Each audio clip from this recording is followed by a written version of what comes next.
Ranipur blog में आपका स्वागत।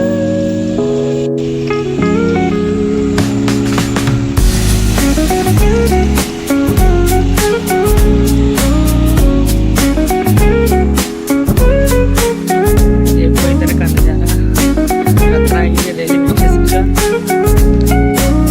ये महाराष्ट्र का नजारा है।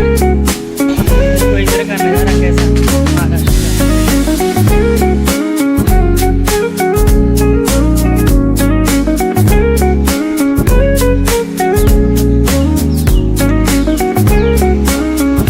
हेलो दोस्तों, वो इधर काम चल रहा है रोड का अभी महाराष्ट्र में।